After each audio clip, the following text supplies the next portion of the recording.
Sebelum saya menjelaskan, perkenalkan nama saya Sasmita Dewi, Prodi Pendidikan Akuntansi, kelas A, Fakultas Ekonomi Universitas Negeri Makassar, Angkatan 2020. Assalamualaikum warahmatullahi wabarakatuh. Terima kasih atas kesempatan yang diberikan.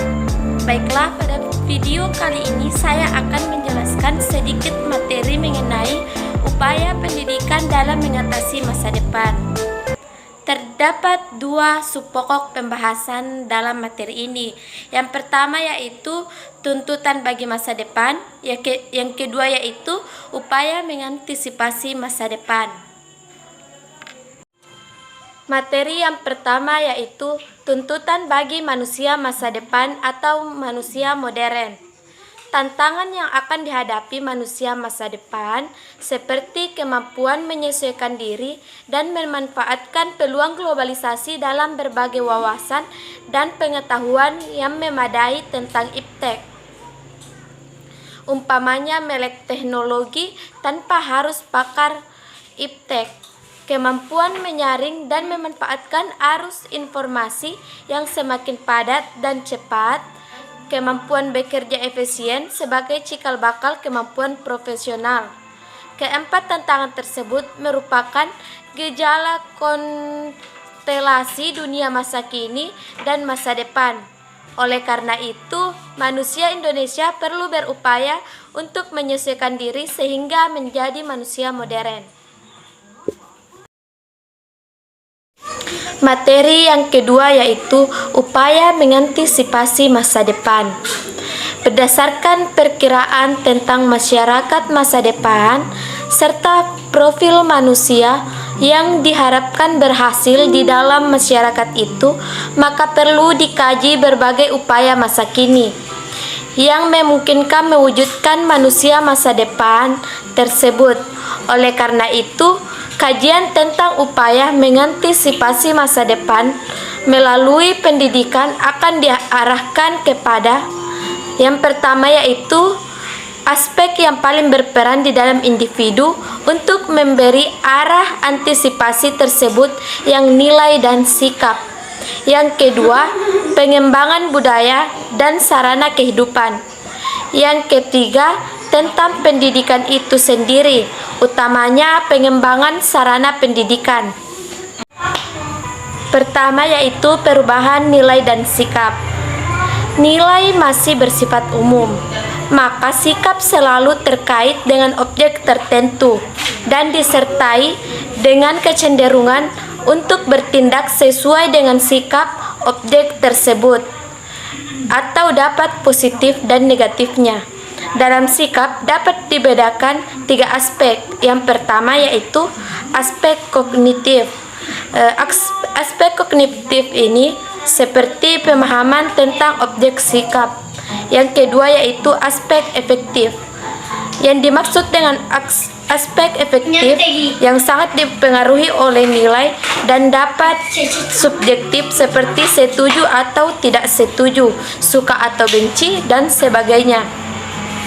Yang ketiga yaitu aspek konatif yang mendorong untuk bertindak sesuai sikap terhadap objek tersebut. Ketiga aspek yang sudah saya jelaskan barusan pada dasarnya dalam membentuk sikap seseorang. Terdapat beberapa ciri dan sikap, antara lain sesuatu yang dibentuk atau dipelajari dapat diubah namun prosesnya dapat berlangsung sangat lambat, selalu memiliki perasaan dan motivasi yang sama, serta objeknya dapat berupa satu hal tertentu atau hal kumpulan dari hal tersebut. Perubahan nilai dan sikap dalam rangka mengantisipasi masa depan harus diupayakan sedemikian rupa sehingga dapat menciptakan keseimbangan dan keserasian antara pelestarian dan aspek pelestarian. Nilai-nilai luhur yang budaya Indonesia akan tetap dilestarikan agar terhindar dari krisis identitas. Kedua yaitu pengembangan kebudayaan. Salah satu upaya penting dalam mengantisipasi masa depan adalah berkaitan dengan pengembangan kebudayaan dalam arti luas, termasuk hal-hal yang berkaitan dengan sarana kehidupan manusia. Dalam sejarah, tercatat bagaimana puncak kebudayaan pada satu wilayah tertentu untuk mempengaruhi kebudayaan ini. Berkaitan dengan ini, UNESCO telah menetapkan konsep dasawarsa kebudayaan sedunia yang menekankan bahwa pengembangan kebudayaan dunia masa kini harus meliputi 4 dimensi, yakni yang pertama yaitu afirmasi atau penegasan dimensi budaya dalam proses pembangunan.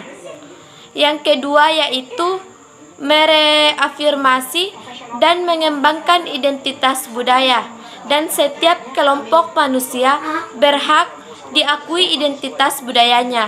Yang ketiga yaitu partisipasi, yakni dalam pengembangan suatu bangsa dan negara, maka partisipasi yang optimal dan masyarakat adalah mutlak perlu. Yang keempat yaitu memajukan kerjasama antara budaya antar bangsa yang merupakan tuntutan mutlak dalam era globalisasi. Yang ketiga yaitu pengembangan sarana pendidikan. Pendidikan merupakan salah satu pilar utama dalam mengantisipasi masa depan. Kenapa? Karena pendidikan selalu diorientasikan pada penyiapan peserta didik untuk berperan di masa yang akan datang. Oleh karena itu, pengembangan sarana pendidikan sebagai salah satu persyaratan utama untuk menjemput masa depan dengan segala tantangannya. Khusus untuk menyongsong era globalisasi yang makin tidak terbendung, terdapat beberapa hal yang secara khusus memerlukan perhatian dalam bidang pendidikan. Santoso S. Hamijoyo 1990 mengemukakan 5 strategi dasar dalam era globalisasi tersebut, yakni 1. Pendidikan untuk mengembangkan iptek dipilih terutama dalam bidang-bidang yang vital seperti manufakturing pertanian sebagai modal utama menghadapi globalisasi. Yang kedua yaitu pendidikan untuk mengembangkan keterampilan manajemen termasuk bahasa-bahasa asing yang relevan untuk hubungan perdagangan dan politik sebagai instrumen nasional untuk berpikiran dalam globalisasi. Yang ketiga yaitu pendidikan untuk mengelola kependudukan, lingkungan, keluarga berencana, dan kesehatan sebagai penangkal terhadap penurunannya kualitas hidup dan hancurnya sistem pendukung kehidupan manusia. Yang keempat yaitu pendidikan untuk pengembangan sistem nilai termasuk filsafat, agama, dan ideologi demi ketahanan sosial budaya termasuk persatuan dan kesatuan bangsa. Yang kelima atau yang terakhir yaitu pendidikan untuk mempertinggi mutu tenaga kependidikan dan kepelatihan termasuk pengelola sistem pendidikan formal dan non-formal demi pengalaman peningkatan pemerataan mutu, relevansi, dan efisiensi sumber daya manusia secara keseluruhan. Baiklah, itulah sedikit materi yang dapat saya sampaikan. Apabila ada kesalahan dalam pengucapan dan apabila dalam penjelasan masih banyak yang kurang dipahami, mohon dimaklumi. Wassalamualaikum warahmatullahi wabarakatuh.